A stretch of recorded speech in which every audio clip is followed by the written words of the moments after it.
अस्सलामुअलैकुम। मेरा नाम मोहम्मद मज़हर आज़म है और मैं डाव मेडिकल कॉलेज में सेकेंड ईयर एमबीबीएस का स्टूडेंट हूँ।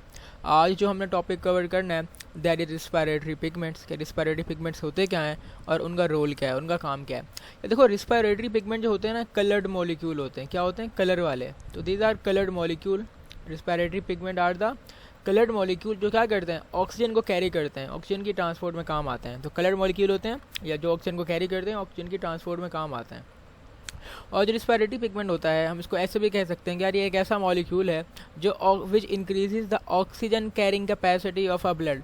कि जो आपके ब्लड की या आपके जहाँ जो टिश्यू है, कोई भी टिश्यू है, उसकी ऑक्सीजन कैरिंग कैपेसिटी को बढ़ा देता है। For example, what actually is oxygen carrying capacity. यार ऑक्सीजन कैरिंग कैपेसिटी का मतलब ये है कि फॉर एग्जांपल आपका हीमोग्लोबिन होता है, एक रिस्पायरेटरी पिगमेंट है हीमोग्लोबिन। हीमोग्लोबिन जो है ना, 4 ऑक्सीजन को अपने साथ बाइंड कर सकता है।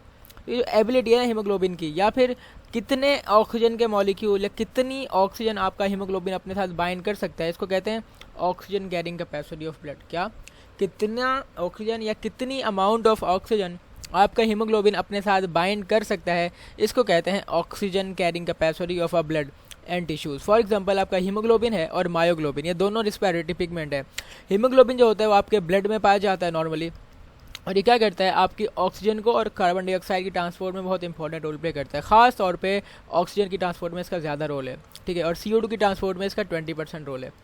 इसके साथ साथ मायोग्लोबिन जो होता है आपके वो मसल्स में पाया जाता है, और मसल्स में क्या करता है, ये ऑक्सीजन को थोड़ी देर के लिए स्टोर करके रखता है, ठीक है। दोनों जो प्रोटीन्स हैं ना आपके, दे आयरन बाउंड प्रोटीन है। इसका मतलब है दोनों प्रोटीन्स में आयरन ज़रूर होगा, और जो आयरन होगा, आयरन ही दरअसल वो मॉलिक्यूल है जो ऑक्सीजन को अपने साथ जोड़ेगा। तो हालांकि आयरन जो है इन रिस्पायरेटरी पिगमेंट्स के अंदर मौजूद है, लेकिन ये पूरा रिस्पायरेटरी पिगमेंट ऑक्सीजन के साथ बाइंड नहीं करता, बल्कि जो ऑक्सीजन उसका आयरन होता है ना, वो बाइंड करता है। चलिए हीमोग्लोबिन को डिस्कस करते हैं। मैं पहले आपको ओवरव्यू देता हूँ, फिर हम इसको रीड करेंगे। ये जो हीमोग्लोबिन है आपका ना, ठीक है, हीमोग्लोबिन एक कंजुगेटेड मॉलिक्यूल है। क्या? कंजुगेटेड मॉलिक्यूल है। कंजुगेटेड मॉलिक्यूल का मतलब है कि ये 2 अलग तरह के मॉलिक्यूल से मिलकर बना है, ठीक है। इसमें एक प्रोटीन भी होता है, एक प्रोटीन पार्ट होता है और एक नॉन प्रोटीन पार्ट होता है। हीमोग्लोबिन में जो नॉन प्रोटीन पार्ट है उसको हम हीम कहते हैं, और उसमें आयरन मौजूद होती है। हीम में क्या होता है? आयरन का ग्रुप होता है। और जो प्रोटीन पार्ट हम उसको ग्लोबिन कहते हैं, ठीक है। तो हीमोग्लोबिन है आपका, वो एक तरह का कंजुगेटेड मॉलिक्यूल है। कंजुगेटेड मॉलिक्यूल और दोज मॉलिक्यूल जो दो डिफरेंट आपके बायो मॉलिक्यूल से मिलके बने हैं, ठीक है। इसके बायो मॉलिक्यूल्स का जिक्र मैं आपके चैप्टर नंबर 1 में कर चुका हूँ डिटेल में।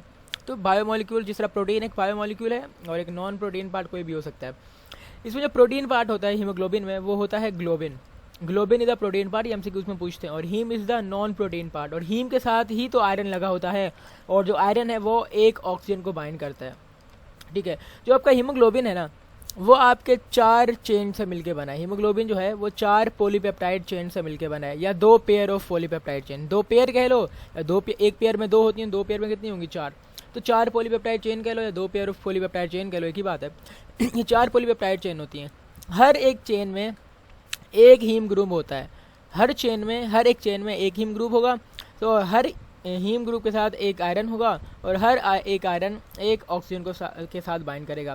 तो टोटल 4 चेन है, तो टोटल 4 में कितने हीम होंगे? 4 हीम ग्रुप। कितनी आयरन होंगे? 4 आयरन। कितने ऑक्सीजन को बाइंड करेगा? 4 ऑक्सीजन को। तो आपका एक जो हीमोग्लोबिन मॉलिक्यूल होता है वो 4 ऑक्सीजन को अपने साथ अटैच करके ट्रांसपोर्ट कराता है। ये एमसीक्यूज का पॉइंट है।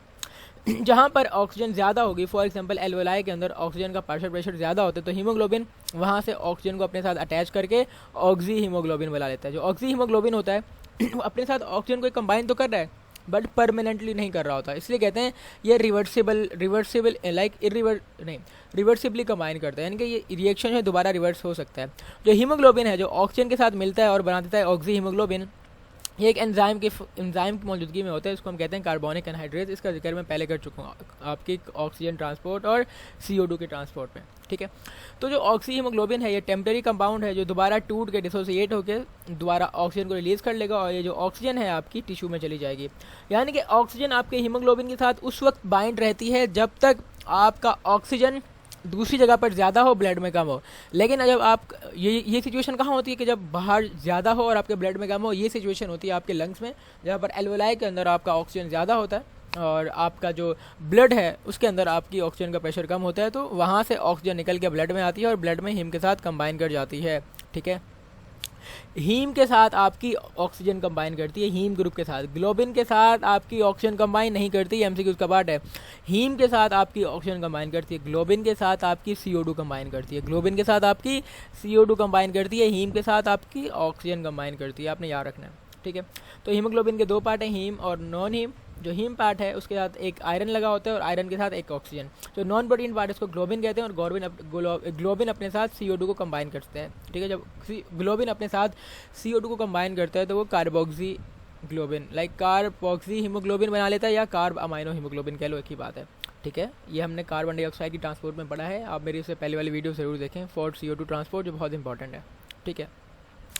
सो ये जो बन जाता है 4 पॉलीपेप्टाइड चेन है, और हर एक चेन में एक आयरन कंटेनिंग हीम ग्रुप मौजूद होता है। हर एक चेन में एक आयरन कंटेनिंग हीम ग्रुप है, तो टोटल 4 चेन है, तो total 4 iron containing heme group होंगे, और हर एक हीम ग्रुप के साथ एक आपका ऑक्सीजन बाइंड करता है, तो 4 हीम के साथ 4 ऑक्सीजन बाइंड करेंगे, ठीक है। और कह रहे हैं हीमोग्लोबिन है वो रिस्पिरेटरी पिगमेंट है, तो जो तमाम आपके वर्टिब्रेट के RBCs में पाया जाता है। हीमोग्लोबिन आपके रेड ब्लड सेल के अंदर पाया जाता है। जब आपका हीमोग्लोबिन ऑक्सीजन के साथ बाइंड करता है तो उसका कलर रेड हो जाता है, इसीलिए आपका ब्लड का कलर रेड होता है।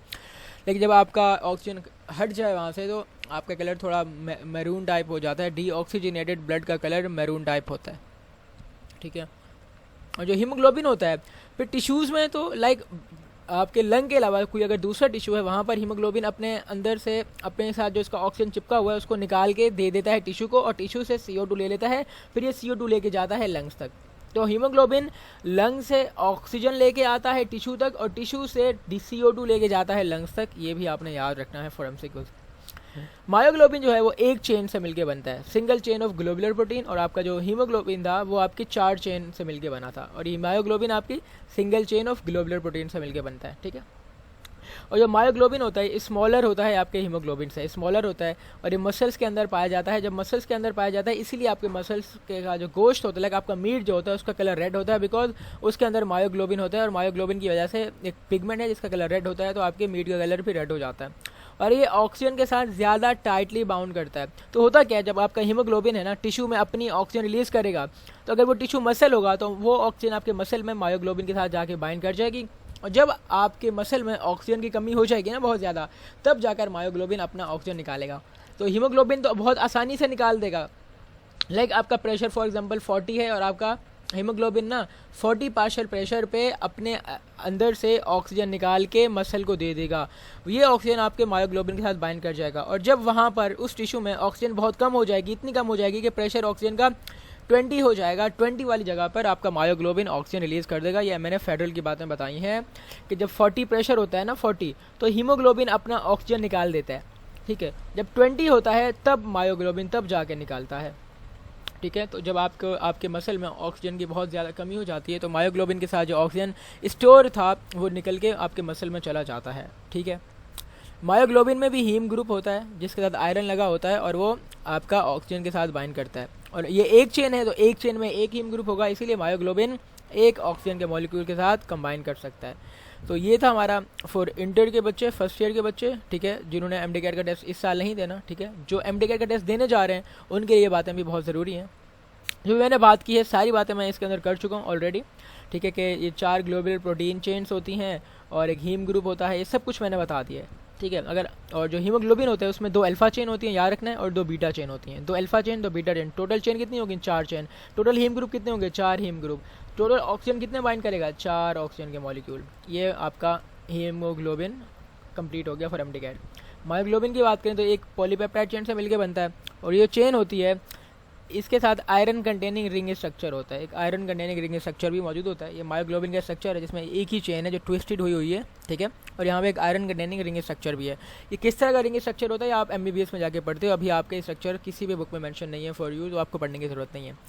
ठीक है, ये जो आयरन है ये आपके एक मॉलिक्यूल ऑफ ऑक्सीजन के साथ बाइंड करता है, और ये स्केलेटल मसल में पाया जाता है, इसीलिए आपका मीट रेड होता है, बिकॉज उसके अंदर मायोग्लोबिन होता है। आपसे ये पेपर में ज़रूर पूछ सकते हैं, ठीक है। ये इंटरमीडिएट कंपाउंड के तौर पे काम करता है जब आपकी ऑक्सीजन का ट्रांसफ़र हो रहा होता है हीमोग्लोबिन से, तो हीमोग्लोबिन ट्रांसफ़र करेगा तो हीमोग्लोबिन से कौन पकड़ लेगा? मायोग्लोबिन, और मायोग्लोबिन आखिर में आपके मसल के टिश्यू को प्रोवाइड कर लेगा। तो मायोग्लोबिन जो है वो इंटरमीडिएट पाथवे में आ जाता है और वो ऑक्सीजन को स्टोर करता है। जब आपका हीमोग्लोबिन है वो 40 पार्शियल प्रेशर पे निकाल देगा अपने अंदर से ऑक्सीजन को और वो दे देगा मायोग्लोबिन को। मायोग्लोबिन 20 पार्शियल प्रेशर तक इसको अपने अंदर रखेगा। जब प्रेशर 20 से कम हो जाएगा तब मसल को दे देगा, बोलेगा अब मसल्स वाकई तुम बहुत ज़्यादा गरीब हो गई हो, मुझसे ले लो ऑक्सीजन, ठीक है। और ताकि जो जितने भी मेटाबॉलिक प्रोसेस है मसल्स के हों। मायोग्लोबिन जो है रिलीज करता है oxygen when the partial pressure is below 20। In this way it store oxygen in resting muscle. ये रेस्टिंग मसल में ऑक्सीजन को स्टोर करके रखता है। ये सिर्फ उसी वक्त रिलीज करता है जब आपका ऑक्सी हीमोग्लोबिन है ना बिल्कुल ख़त्म हो गया हो। लाइक ऑक्सी हीमोग्लोबिन वो हीमोग्लोबिन है जो आपके ब्लड के अंदर मौजूद है और ऑक्सीजन सप्लाई कर रहा है।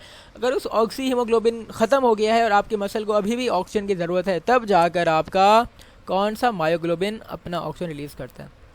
डिफरेंस है, चलिए इसको जल्दी से पढ़ते हैं। अच्छा, मैंने आपको 40 बात की है ना, उन्होंने हीमोग्लोबिन का 60 पार्शियल प्रेशर लिखा हुआ है। खैर एमबीबीएस में आप 40 भी पढ़ते हो तो ठीक है, आप फेडरल अगर पॉइंट आ जाए तो आप 60 ही लिखना, बट एमबीबीएस में इसकी करेक्ट वैल्यू 40 है, सो 40 will be more preferable. Haemoglobin जो है उसमें 4 चेन होती हैं, मायोग्लोबिन में 1 चेन होती है। हीमोग्लोबिन जो है उसमें 4 आयरन कंटेनिंग हीम ग्रुप है, मायोग्लोबिन में 1 आयरन कंटेनिंग हीम ग्रुप है, ठीक है। इसमें 4 ऑक्सीजन के मॉलिक्यूल बाइंड करते हैं, इसमें 1 बाइंड करता है।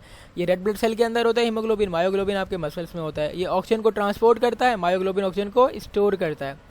It has affinity with oxygen. Haemoglobin जो है लेस अफिनिटी है ना, यानी कि प्रेशर अभी 60 होगा, अभी तो काफ़ी ज़्यादा प्रेशर मौजूद है, फिर भी इसने अपने अंदर से ऑक्सीजन को निकाल दिया। तो हम कह सकते हैं इसको बड़ा शौक था ऑक्सीजन निकालने का, यानी कि इसको ज़्यादा मोहब्बत नहीं थी ऑक्सीजन से। तो जब इसको ज़्यादा मोहब्बत नहीं है ऑक्सीजन के साथ तो इस 60 प्रेशर पे इसको बोलेगा निकल जाओ मेरे घर से, ठीक है, अपने पड़ोसियों के पास चली जाओ।